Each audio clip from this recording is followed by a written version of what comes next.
सूर्य मनोज पाटिल जरांगे पटेल तुम आगे बढ़ो, हम तुम्हारे साथ हैं। हिंदू सूर्य माननीय जरांगे पटेल तुम आगे बढ़ो, हम तुम्हारे साथ हैं। क्रांति सूर्य मनोज पटेल तुम आगे बढ़ो, हम तुम्हारे साथ हैं।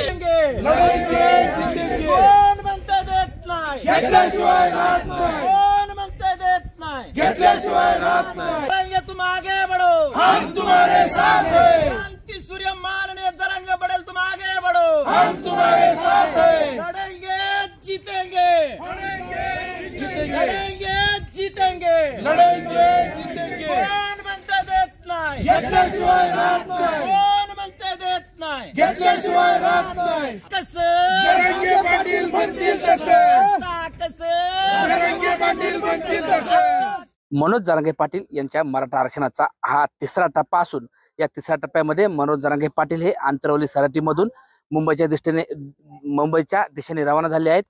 या पदयात्रेचा आजचा तिसरा दिवस असून मनोज जरांगे पाटील आज पुणे जिल्ह्यामध्ये येत आहेत। मनोज जरांगे पाटील यांच्यासोबत काही मोटरसायकली सुद्धा काही मराठा बांधव मोटरसायकलवरती मुंबईच्या दिशेने निघाले आहेत। आपण पाहू शकता या ठिकाणी या मोटरसायकलवरती सर्व जीवनावश्यक वस्तू अगदी तवा असेल, लसूण असेल, तेल असेल, या सर्व बाबी या ठिकाणी घेऊन हे मोटरसायकल स्वार मुंबईच्या दिशेने निघाले आहेत। मनोज जरांगे पाटील यांच्यासोबत आपण मुंबईच्या दिशेने चाललात, काय आहेत आपल्या भावना? आमच्या भावना एवढ्याच आहेत, आमच्या हिंदू सराचा अंत पाहू नये आणि त्यांनी दिलेला वेळ सरकारने आता दौडलाय आणि आता ह्या शांततेचे युद्ध थांबणार नाही याची काळजी घ्यायला पाहिजे। खरं तर आपण या यात्रेमध्ये कुठून सहभागी झालात? मी आंतरवली सराटीपासूनच सोबत आहे दादांच्या। 19 तारखेलाच पोहोचलो, एक दिवस अगोदरच 20 ला दादा सोबत प्रस्थान आहे आमचं। तुम्ही आंतरवली सराटीमधून या यात्रेमध्ये सहभागी झालेले आहात, असं असताना आपण दादांच्या सोबत चाललाय, मात्र कुठेतरी आज आपले डोळे पाणवलेले पाहायला मिळतात। नक्की काय कारण आहे डोळे पाणवण्याचं? तब्येत घसरत चाललेली आहे दररोजची दररोज, जरी जेवण चालू असेल तरी पण तब्येत शांती नाही, त्यांच्याकडं आराम कमी आहे, महिलांचा उत्स्फूर्त प्रतिसाद आहे। आज इथे यायला 10-11 वाजतील संध्याकाळचे, परत पहाटे 3ला 4ला उठणं हे सोपं नाही सगळं। तुम्ही मोटरसायकलवरती प्रवास करत आहात, एकूणच तुमची हा जो संपूर्ण लढा आहे, आरक्षणाचा लढा आहे, या लढ्याबाबत आणि सरकारला काय सांगणं आहे आणि सरकारकडे काय मागणं आहे? सरकार आरक्षण देणार आहे पण लवकर द्या, आमचा वेळ घेऊ नका। वेळ हा तुमच्यासाठी वेळ खतरनाक आहे, आम्ही तर आरक्षण सोडणार नाही, आमचं ठरलं मराठ्यांचं। आता तुम्ही अगदी सुरुवातीपासून मनोज जरांगे पाटील यांच्यासोबत प्रवास करत आहात, मोटरसायकलवरनं प्रवास करत आहात, रस्त्यामध्ये कसे अनुभव येत आहेत, लोकांच्या काय भावना आहेत? लोकांच्या उग्र आहेत भावना, दादा शांत करतायत त्यांना, लोक शांतीत नाहीत। आता मराठी थांबणार नाही।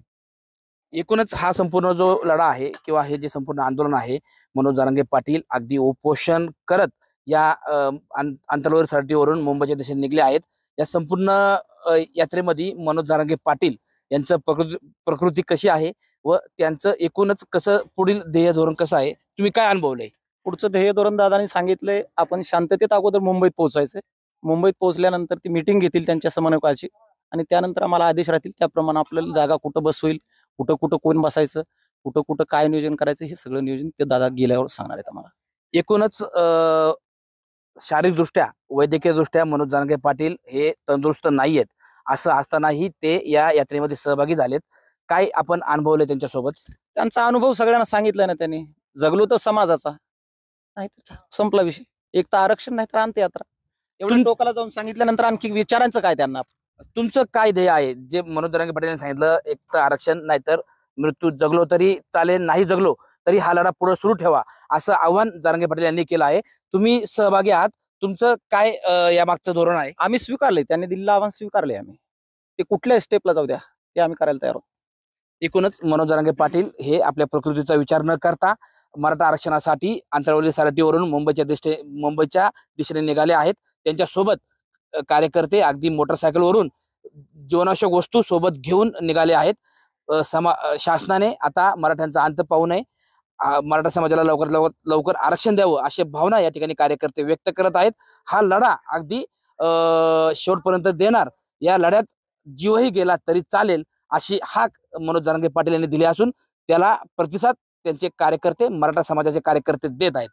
टाइम्स नाऊ मराठीसाठी सचिन तोडकर, रांजणगाव गणपती, पुणे।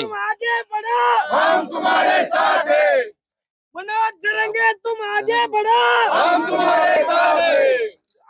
आरक्षण आमच्या हक्काचं नाही कुणाच्या बापाचं